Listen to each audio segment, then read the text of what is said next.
그래서 오늘 말씀의 제목이 뭐예요? 꼭 필요한 양식 2. 저번 주가 1이었고 이번 주는 2예요.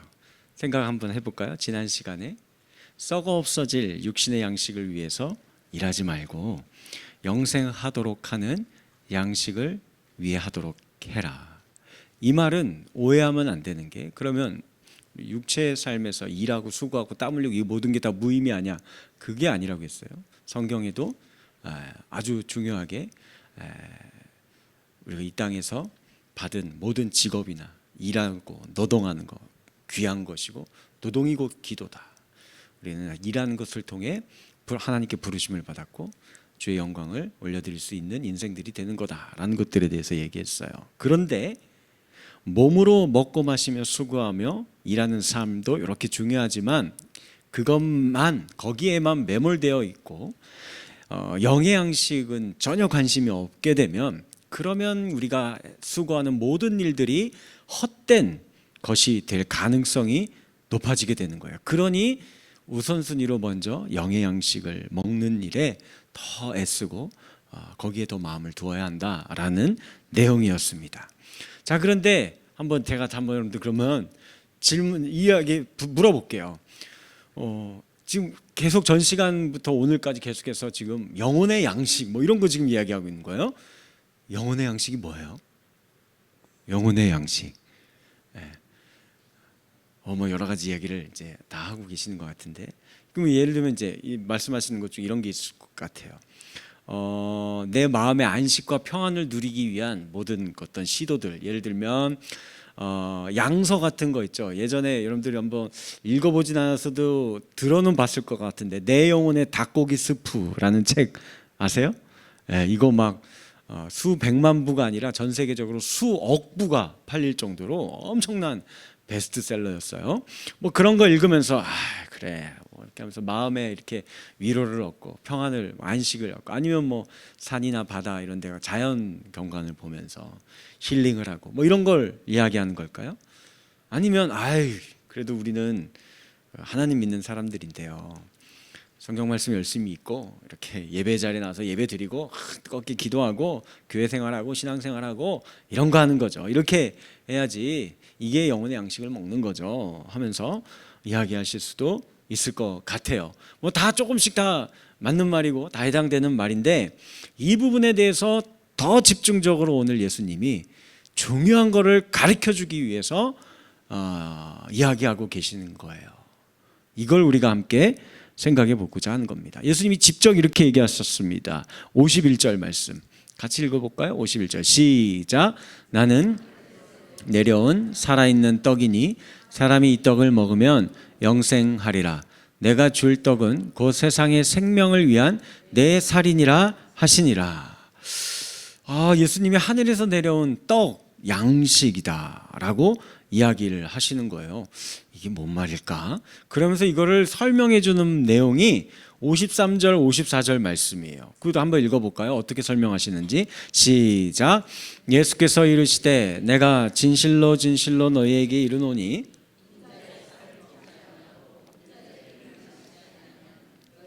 생명이 없느니라. 내 살을 먹고 내 피를 마시는 자는 영생을 가졌고 마지막 날에 내가 그를 다시 살리리니. 아멘. 무슨 말이에요 저게? 이거 설명해 줄수록 더 어려운 거 같은데, 예수님이 인자가 예수님이에요? 자신의 살을 뜯어 먹으래요. 자신의 피를 벌컥벌컥 마시래요. 그래야 생명을 얻을 수 있다. 그래야 마지막 날에 내가 다시 살릴 수 있다. 이렇게 이야기를 하시는 겁니다. 이게 무슨 말일까? 세상에 우리 보고 식인종처럼 이렇게 사람의 살과 피를 먹고 마시라는 걸까? 사실 예수님 당시에 초대교회 성도들은 진짜로 이렇게 오해를 받았어요. 가르침이 이게 핵심 제일 중요한 가르침이거든요. 그러니 로마인들이 보기에는 신생 종교였거든요. 그들이 보기엔 신생 종교예요. 그리스도교 당 무리들이라고 불러서 새로 생긴 종교단체가 하나 있는데 이것들 모이면 살 뜯어먹고 피 마신다는 맨날 그 얘기만 하고 실제로 그 일을 하는지 뭐 어쩐지는 잘 모르겠는데 막 지하에 모여갖고 막 그러고 있더라. 그러니 이거는 완전 지금으로 붙이면 이건 완전 이상한 광신도들의 집단, 사이비 집단처럼 그들의 눈에는 보였다라는 거예요. 그리고 유대인들도 52절 말씀 보면 이 사람이 어찌 능히 자기 살을 주어서 우리 보고 먹으라고 하느냐, 이거 정신병자 아니야? 그러면서 이런 식으로 반응을 보이고 있는 거예요. 여러분들은 이게 이해되세요? 생명의 양식 대신 예수님의 피와 살을 먹고 마셔야 영혼의 양식을 먹는 것이며, 그래야 영생을, 이 생명을 얻을 수 있다라는 예수님의 가르침이 이게 잘 믿어지고 이게 잘 이해가 되시냐고요. 그냥 예수님의 생명의 양식을, 피와 살을 먹고 마셔야 합니다, 그래야 우리가 생명을 얻습니다, 믿습니까? 하면 아멘 하면서 그렇게 그냥 하시지 마시고요. 물론 그렇게 우리가 덮어놓고 믿어야 하는 영역도 필요하지만, 우리는 잘 이해되지 않고 잘 모르겠지만 그러나 주님 믿고 따라갑니다 하는 영역도 있어야 되지만, 더 많은 부분은 하나님은 결코 그렇게만 우리에게 신앙생활 강요하시지 않습니다. 상식적인 거예요. 아주 쉽고 이해가 가능한 내용을 항상 우리에게 가르쳐 주십니다. 왜냐하면 하나님은 이 세상을 어렵게 창조하시지 않았어요. 그래서 이 내용을 우리가 덮어놓고 믿는 게 아니라, 아무 생각 없이 그냥 뭐 피와 살을 먹으라 하나 보네 하면서 믿는 게 아니라 잘 이해되고 믿어질 필요가 있다라는 겁니다. 그걸 하시려고 예수님이 오늘 길게 이거 가르쳐주고 계시는 거예요. 그럼 이게 과연 뭐 이야기하려고 하시는 건지 우리 한번 두 가지로 같이 한번 생각해 보도록 하겠습니다. 먼저 첫 번째예요. 같이 한번 읽어볼까요? 시작. 예수님의 생명을 주심으로 우리가 생명을 얻고 살 수 있는 것입니다. 예수님의 생명, 생명이 있는 우리 동물들은 보통 뭐로 되어 있어요? 피와 살이 다 있어요. 그렇죠? 이게 피와 살이 생명을 이야기하는 거예요. 요걸 주심으로 우리가 생명, 영생을 벌써 얘기하면 저거 나오면 재미없는데 수 있는 겁니다. 이미 다 보여줬어. 이게 이제 잘 생각해 보시면 그런 거예요. 하나님 이 세상을 창조하셨죠. 이 피조된 세계가 이런 원리로 생명이 또 다른 생명을 낳습니다. 생명이 태어나려면 이렇게 어떤 생명이 없어져야 돼요. 죽어야 돼요. 썩어져야 되는 겁니다. 다른 생명의 희생이 필요해요. 이게 우리가 이제 여러분들 고등학교 시절로 넘어가서 보면 아까 나왔던 그림, 생태계 먹이사슬 생명순환 이거 있죠. 고등학교 때 이거 배웠어요. 잘 떠올려 봐요. 이제 제가 설명해 드릴게요. 목사님 갑자기 왜 생물 수업 시간이 된 거예요 이게 지금? 자, 생산자라고 보면 있어요. 생산자들은 뭐예요? 풀, 꽃, 나무, 열매 맺는 이런 것들, 이거 생산자예요. 요거를 먹고 사는 생명체가 1차 소비자라고 합니다. 뭐가 있겠어요? 토끼 풀 뜯어 먹고, 사슴 풀 먹고, 그렇죠? 메뚜기 뭐 이런 것들이에요. 이런 게 이제 1차 소비자고, 2차 소비자는 이 1차 소비자를 먹고 사는 생명체예요. 그렇죠? 그래서 뭐 이제 저기 보시면 뱀이나 개구리가 또 메뚜기 잡아먹고 이렇게 하겠죠? 이런 것들이 이제 2차 소비자고, 3차 소비자는 이제 최상위 포식자, 맹금류들, 하늘의 제왕 독수리, 사자, 곰, 뭐 호랑이 뭐 이런 것들이 이제 1차, 2차 뭐 이런 거 이제 잡아먹고 이렇게 살고 있는 겁니다. 그리고 이 1차, 3차 소비자들이 죽으면 어떻게 돼요? 죽으면 어디로 가요? 그 땅에 그냥 죽잖아요. 흙으로 돌아가는 겁니다. 그러면 우리 학생들, 저 흙으로 돌아간 거를 누가 어떻게 하죠? 맨 밑에 뭐가 있어요? 여기 보면 지렁이, 박테리아, 세균 이런 것들이 있어서 이걸 분해하는 거예요. 그렇죠? 분해해서 이 토지가 양분을 얻게 만듭니다. 그러면 그 양분을 다시 누가 빨아먹고 사는 거예요? 생산자인 풀, 나무, 꽃들이, 이게 생명이 이렇게 죽고 죽으면 또 다른 생명이, 죽으면 또 다른 생명이 이렇게 살게 하나님이 세상을 창조해 놓았어요. 상식이죠? 과학이죠? 누구나 다 알고 있는 사실이에요. 하나님이 이렇게 세상을 만들었다고요. 하나님은 생명의 피와 살을 먹고 다른 생명이 살 수 있는 구조로 지어 놓으셨습니다. 자, 이제 우리 인간을 생각해 봅시다. 우리의 생명 하루를 유지하기 위해 저와 여러분들 얼마나 많은 생명을 섭취하면서 먹으면서 죽이면서 살고 있습니까? 오늘 어떻게 좀 아침부터 소 한 마리 잡수시고 오신 분들 계세요? 소는 아침에 너무 거북하니까 생선이나 아니면 이렇게 야채류, 그렇죠? 이렇게 뜯어 먹고 이렇게 오신 분들도 있고, 혹시 한번 제가 질문할게요. 아침에 식사에서 반찬으로 멸치볶음 드시고 오셨다. 그럼 이분들은 오늘 수백 마리의 생명을 먹고 오신 거예요. 그렇죠? 아니면 내가 알탕 먹고 왔다.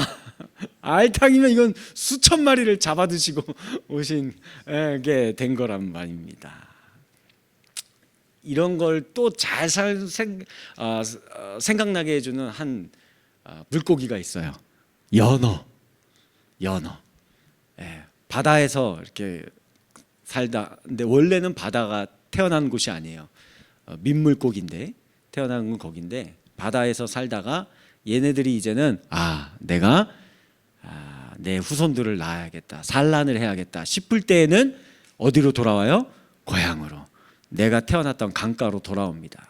그게 높은 저런 이렇게 있어도 온 힘을 다해서 막 이러고 떨어져도 다시 올라가고 떨어져도 다시 올라가고 온 에너지를 다 쏟아붓습니다. 그리고 이제 자기 태어났던 곳에 오면은 마지막 생명을 불꽃을 쥐어짜고 쫙 이제 산란을 하고 수컷도 쫙 정액을 뿌리고 그리고 다 죽어요. 거기서 그냥 그러고 죽는 거예요.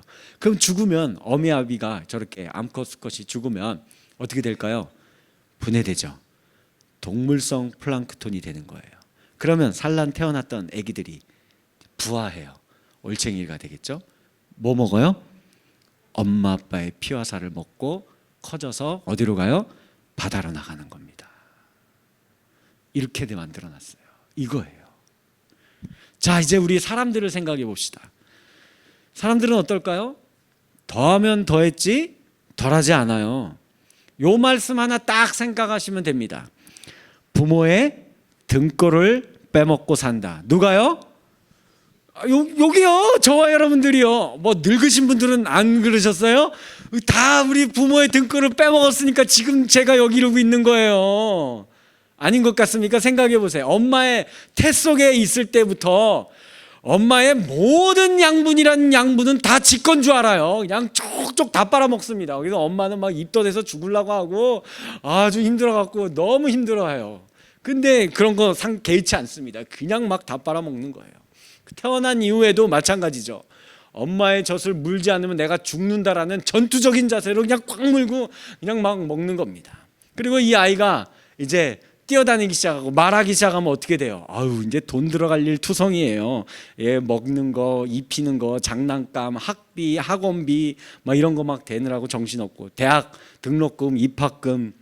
그러다가 이제 결혼할 때가 됐어요. 결혼은 뭐 지들이 알아서 합니까? 아니죠. 전세 자금이라도 대줘야 되고 혼수라도 장만해주고 뭐 이거 해야 되는 거예요. 드디어 이제는 얘네들을 결혼해서 분가시켰어요. 그럼 끝난 거예요? 아니죠. 이거 와갖고 언제 또 아버지 내가 좀 사업 좀 해야겠는데 하면서 막 사업 자금 대달라고 하고 딸내미들은 올 때마다 친정에 냉장고 다 털어가고 뭐 이렇게 되는 거예요. 이건 뭐 거의 늙어 죽을 때까지 그냥 쪽쪽 다 빨아가는 거예요. 그래서 우리의 부모님들이 그죠? 이 피와 살이 다 빨려가지고 실제로 뼈만 남았거나 아니면 그 내면이 진짜 뼈만 남은 그런 앙상한 그런 우리의 엄마 아빠의 모습 아니겠습니까? 우리 사람이야말로 더 이렇게 살아가는 존재들이에요. 뿐만 아니라 우리 선조들의 희생과 흘린 피로 인해 오늘 저와 여러분들이 이 자유로운 대한민국 땅에서 이렇게 살고 있다는 것도 이것도 잊어버리면 안 돼요. 특히 대한민국 백성이면 더더욱 그렇죠. 우리 예전에 일제강점기 시절에 나라의 독립을 위해 고문과 고초를 당하고 피를 흘리면서까지도 순교하며 싸웠던 우리 독립운동가들의 흘린 피, 그리고 그들의 찢겨진 살 위에 오늘 이 자유 대한민국 조국이 우리가 지금 이렇게 살고 있는 거예요. 6.25 전쟁도 잊으면 안 됩니다. 그때 희생되었던 많은 군인들의 흘린 피와 살 위에 우리가 지금 이렇게 살고 있다라는 것을 늘 기억하셔야만 하겠습니다. 자, 이제 그러니 한번 우리 생각해 봅시다. 지금까지 살펴본 게 다 뭐예요? 이게 육신의 생명을 유지하기 위해서도 다 이렇게 살아가는 거예요. 나 혼자 내 생명 혼자 내가 잘 살는다고 내가 자생하고 있는 생명체 이 지구상 위에 단 하나도 존재하지 않습니다. 다른 생명이 죽고 그의 피와 살이 뿌려진 위에, 그리고 또 다른 생명이 태어나고 건강하게 살고 유지되고 그러고 살고 있는 건데, 이게 육신의 생명도 그러할진데 하물며 영적인 생명인 영생을 얻기 위해서는 이거 어떻게 해야 돼요? 영생을 갖고 있는 분이 오셔야 해요. 그분의 살과 피가 찢기고 흘려져야 하는 겁니다. 그분이 누굽니까? 예수 그리스도, 하늘에서 보내진 양식인 예수 그리스도가 우리의 죄를 위해 십자가에서 피를 흘리시고 그 살이 찢기시며 죽어야만 우리가 그로 인하여 영생을 얻으며 살 수 있게 되는 겁니다. 상식이에요. 하나님이 세상을 그렇게 창조해 놓으셨습니다.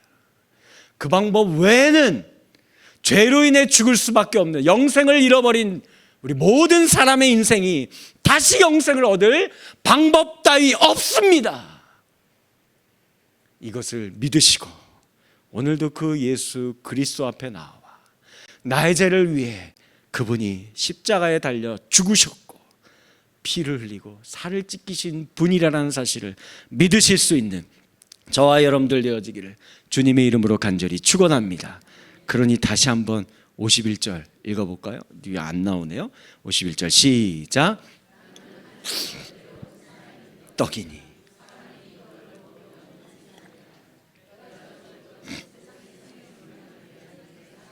네, 하늘에서 영생을 갖고 있는 분이 내려온 양식, 피와 살입니다.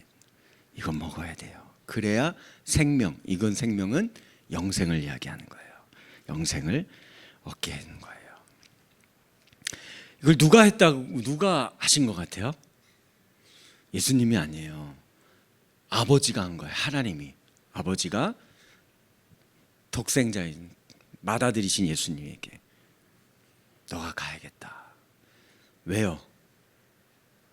잃어버린 내 새끼들, 내 자녀들, 내 아들, 딸들 다시 살려야 되지 않느냐. 그러니 미안하지만 네가 가서 뭐하고 오라는 거예요? 등골을 쪽쪽 빨리고 와라. 너의 살과 피 하나도 남기지 말고 다 주고 와라. 그렇게 하신 겁니다. 그래서 38절 말씀, 내가 하늘에서 내려온 것은 내 뜻을 행하려 함이 아니요 나를 보내신 이의 뜻을 행하려 함이니라. 39절은 같이 읽어볼까요? 시작. 나를 보내신 이의 뜻은 내게 주신 자 중에 내가 하나도 잃어버리지 아니하고 마지막 날에 다시 살리는 영생을 주려 함이니라. 우리에게 영원한 생명을 주시기 위해 자신의 몸을 십자가에 내어 죽으심으로 우리의 생명 양식이 되신 예수 그리스도를 온전히 이 시간 꼭 영접하시고 믿으실 수 있는 저와 여러분들 되어지기를 주님의 이름으로 간절히 축복합니다. 두 번째 우리 또 한번 살펴볼까요? 시작. 생명 양식이신 예수님을 먹고 마시는 자는 예수님을 닮아가는 거예요. 6장 56절 우리 한번 읽어보고 설명드릴게요. 시작. 내 살을 먹고 내 피를 마시는 자는 내 안에 거하고 나도 그의 안에 거하나니. 자, 이게 무슨 말일까요? 제가 지금 앞에 첫 번째 설명드린 내용은 예수님의 피와 살을 먹는다라는 의미는 생명을 먹어야 또 다른 생명이 태어나고 살게 되는 원리를 설명하면서 영생을 우리가 얻으려면 당연히 그 영생이신 예수 그리스도께서 하늘에서 내려와 우리를 위해 죽으시는, 그리고 우리가 그 양분을 먹는, 양식으로 먹고 우리가 사는 자가 그래야 영생을 얻는 거다라는 것을 말씀드렸습니다. 이제는 여기서만 그치면 되는 게 아니에요. 한 걸음 더 나아가 영생을 얻은 자다운 삶을 살기를 원하시는 겁니다. 이건 바뀐 거예요. 우리의 존재 자체가 바뀌었기 때문에 그래요. 생명을 주신 자를 닮아가는 것을 이야기를 하는 겁니다. 죽은 생명을 우리가 예를 들어 아까 제가 요리해서 먹고 이런 거는 그걸 먹으면 소화가 되죠. 그래서 뭘 남겨요? 열량을 남겨요. 그렇죠? 칼로리를. 그래서 그거 에너지를 갖고 우리가 활동하면서 힘내면서 이러고 살아가는 거예요. 그런데 살아있는 사람을 먹게 되면 어떻게 될까요? 그러면 그가 곧 그 특징이 나한테 들어오게 되는 거예요. 그의 특징이 나한테 들어옵니다. 그러니까 아까 앞에서 제가 설명드렸던 부모 등골 빼먹는다, 이걸로 생각을 해보시면 됩니다. 부모의 등골을 빼먹으려면 어떻게 해야 돼요? 계속 부모 붙어 있어갖고 계속 빼먹어야 돼요. 부모하고 계속 같이 있어야 되는 겁니다. 같이 살아야 돼요. 그리고 그 부모의 영향을 그러니까 제일 많이 받겠죠. 이게 내면의 영향이든 외부적인 영향이든 계속 받는 겁니다. 즉 부모의 형상이 자녀의 모습 속에 그대로 남아있게 되는 거거든요. 제가 학창 시절에, 중고등학교 시절에 제일 좋아했었던 것 3가지가 있어요. 뭘 것 같아요? 성경책, 인문고전 뭐 이런 거요? 클래식 뭐 이런 거 아니에요. 그렇게 안 생겼구나. 아무도 그렇게 생각 안 하고 맞아요. 저 그런 거 아니야. 첫 번째, 만화책 좋아했어요. 만화책 아세요? 만화책 슬램덩크 아세요? 열혈강호, 원피스 막 하고 이렇게 고개를 끄덕이며 눈을 초롱초롱 하시는 분들, 지금도 보고 계시는 분들이네요. 좋아했어요. 또 게임 좋아했어요. 제가 군대 갔다 와 보니까 이상한 방이라는 게 하나 생겼어요. PC방이라는 게 있더라고요. 그래서 스타크래프트 막 너무 재밌어요. 그때 신학생 때인데 공부는 안 하고 맨날 가갖고 막 이렇게 게임하고 얼마나 재밌었는지 몰라요. 그리고 음악도 좋아했어요. 고등학교 때부터 막 락 음악, 으아 좋아하고 막 블루스, 재즈 막 여러 가지 음악 다 좋아해요. 제가 왜 이런 얘기 할까요? 제 딸이 하나 있는데요. 딱 요 3가지를 좋아합니다. 게임 좋아하고요. 지금 시대는 만화책이 아니고 웹툰 좋아하고 멜론이라는 이제 음악을 스트리밍해 주는 그런 게 있어요. 그거 맨날 하루 종일 그거 막 듣고 막 그러고 있어요. 그 모습을 제가 딱 보면 뭐라고 할까요? 제가 뭐라고 못 하겠어요. 야, 게임 그만하고 공부해. 뭐 맨날 너는 웹툰에다가 용돈 주면 거기다 다 결제하고 다 쓰냐. 말을 못 하겠는 거예요. 내가 그랬으니까. 딱 내 모습입니다. 딱 내 모습이에요.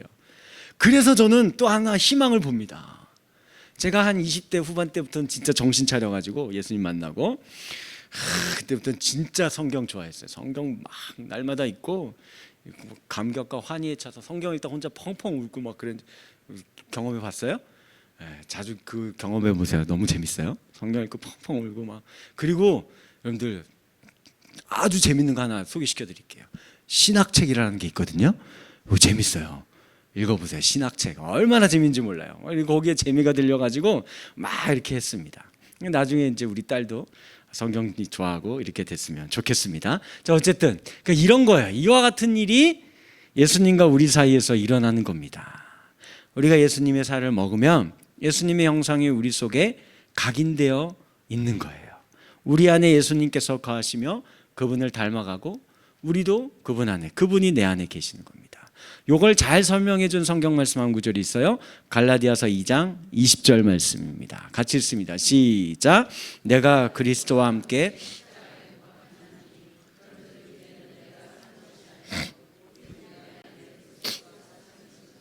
이제 내가 육체 가운데 사는 것은 나를 사랑하사 나를 위하여 자기 자신을 버리신 하나님의 아들을 믿는 믿음 안에서 사는 거다. 아멘. 예수님이 십자가에 못 박히신 피와 살을 주신 거, 그걸로 인해서 이제는 내가 사는 게 아니래요. 내 육체의 삶을 사는데도 전과는 완전히 다른 삶이 되었다는 겁니다. 예수의 삶을 살게 된다는 거예요. 이런 걸 거예요. 전에는 내가 충분히 신경질 내고 화를 낼 만한 상황인데 이상하게 화가 나지 않는 거예요. 전에는 나 자신만을 생각하면서 살아가기도 바쁜 내 그런 일상이고 삶인데, 근데 내 옆에 사람이 자꾸 내 눈에 밟히는 겁니다. 그래서 그와 더불어 나누고 그에게 다가가고 그와 식사하고 그의 이야기를 듣는 이런 인생을 살게 돼요. 전에는 벌써 내가 나쁜 맘 먹고 나쁜 짓을 할 만한 상황인데도 내 안에 계신 예수님이 그거 아니라라고 제동을 브레이크를 걸어주는 거예요. 그리고 내가 그래 이건 아니다, 이거 하면 안 되겠다, 이렇게 되는 거예요. 전에는 함부로 말하며 다른 이들에게 막 상처를 줬을 것 같은데 이제는 한마디 한마디가 조심스러워져요. 그래서 갈수록 예수님이라면 이거 어떻게 하셨을까, 예수님이면 이거 어떻게 하셨겠지, 자꾸 이런 생각이 드는 거예요. 그래서 그냥 아무 생각 없이 그냥 사는 인생이 아니라 늘 예수님과 같은 인생을 살려고 내가 의도하지 않아도 자연스럽게 그렇게 살아가지게 되는 거예요. 그래서 어느 순간인가 그때 돌아보면 내 삶이 아닌 예수의 삶을 살고 있는 거예요. 예수님께 내 삶을 온전히 내어드리고 그리고 다 맡기면서 그분이 인도하시는 길이라고 한다면 그게 어디가 되었든지 상관없이 어느덧 내가 순종을 하며 그곳에 가 있는 나의 모습이 되어 있는 겁니다.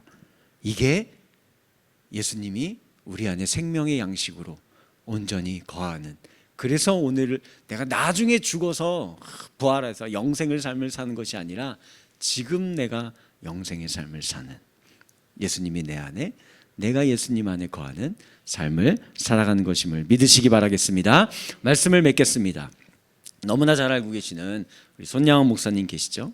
신사참배를 거부하고 오직 예수 생명의 복음만을 전하다가 1939년 옥살이를 했고 한 5년여간 또 이렇게 옥살이를 하다가 출소했어요. 그런데 다시 또 5개월 만에 감옥에 갇히게 되고 온갖 고초를 당하셨던 분이에요. 오직 예수님만을 내가 섬기지 일제 천황에게 굴복할 수 없다라고 하셨죠. 근데 이때 1939년 7월 14일경에 손양원 목사님 사역했던 곳 중에 하나가 애양원이라는 곳이 있잖아요. 거기에 일본인 원장 안토라는 사람이 부임을 강제로 일제가 부임시켜 놓은 거예요. 그래서 거기에서 예배 금지, 그리고서는 이제 천황 이렇게 신사참배 강요하고, 거기에 이제 나환자들 뭐 이렇게 돌봄 공동체였는데 예배 공동체였는데 그걸 하지 못하게 된 거예요. 그러니 환자들이 견딜 수가 없잖아요. 너무 힘들어서 하나둘 떠나고 이렇게 된 거죠. 이에 나환자들이 뿔뿔이 흩어지게 되었는데 이때 양이고모라는 분이 거기 섬기고 계셨던 분이 있어요. 이분이 이제 나머지 남아있는 한 10여 명의 나환자들을 데리고 나왔어요. 그래서 이후에 최노인이라는 분의 소개로 동네에 이제 굴다리에 보면 항상 뭐가 있어요? 거지 소굴이 있어요. 거기에 들어가게 되었는데 그곳에 거지 왕초 대빵이 있을 거 아니에요. 그분이 이들을 기꺼이 받아들여 줬어요. 그 소문을 이미 들어서 알고 있었기 때문이죠. 그래서 구걸해 온 음식을 나눠줘서 함께 먹으면서 살게 해주었습니다. 그러다가 이제 이 양이 고모를 통해서 손양원 목사님에 대해서 이야기를 더 이제 자세하게 듣고 복음에 대해서, 예수님에 대해서도 예수님이 생명의 양식이다, 이분을 우리가 믿어야 한다라는 것을 듣고 믿게 된 거예요. 그리고 이제 지금 손 목사님이 감옥에 갇히게 되었는데, 그래서 일제 탄압에 의하여서 가족들도 먹을 것도 없이 막 뿔뿔이 흩어져 가지고 너무 힘들게 지금 살고 있다, 이 이야기를 듣고 그가 분연히 일어나 가지고 이제 다 소집 명령을 내요. 거짓 패거리들을 다 몰러 모아서 내가 이런 이야기 들었다, 그러니까 이거 우리가 그냥 있으면 안 된다, 우리 구걸해 온 음식 중에 일부를 10분의 1을 그 손 목사님 가족들 봉양하자, 우리가 돕자라고 제안을 했고, 흔쾌히 그곳에 있는 거지들이 전부 다 그것을 동의해 준 거예요. 자기들도 목구멍이 포도청이고 먹고 살 게 없는데도 그 일을 값이 기쁨으로 감당한 겁니다. 단 한 명의 반대도 없었어요. 거기에 예수님이 계신 거죠. 천국이 거기 있는 거예요.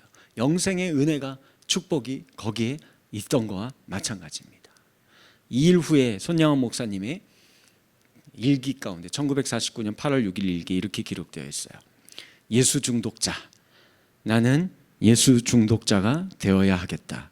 술 중독자는 술로만 살다가 술로 죽게 되는 것이고, 아편 중독자는 아편으로만 살다가 아편으로 죽게 되나니, 우리도 예수의 중독자 되어 예수로 살다가 예수로 죽자.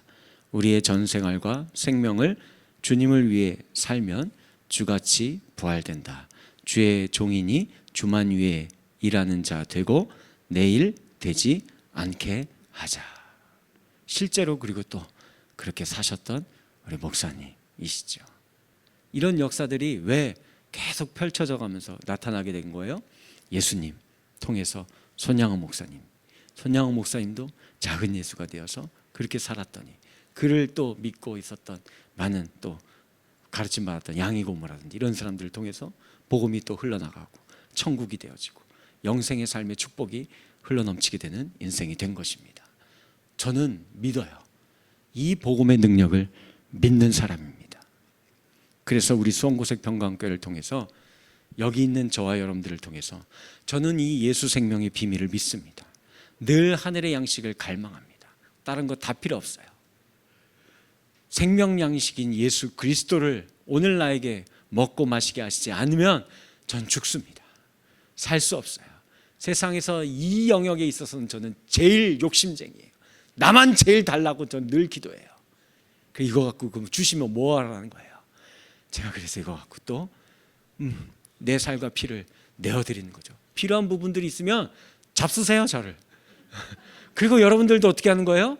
이 예수 생명으로 충만하여져서 또 여러분들이 가는 그곳에, 그 분쟁이 있는 그곳에, 어려움이 있는 그곳에, 다툼이 있는 그곳에 여러분들의 피와 살을 또 내어주는, 또 여러분들이 작은 예수가 되는 거예요. 이게 천국이지 어디가 천국입니까? 금은 뭐가 반짝반짝거리고 그런 곳이 천국이에요. 이 예수 생명이 살아있는 하늘 양식이 언제나 먹고 마셔지고 작은 것이라도 이렇게 서로 나누는 공동체가 이루어지는 그곳, 우리 수원고색 평강교회가 이 영생의 공동체로, 천국의 공동체로 오늘을 살아갈 수 있는, 영원을 살아갈 수 있는 저와 여러분들 되어주시기를 주님의 이름으로 간절히 축원합니다.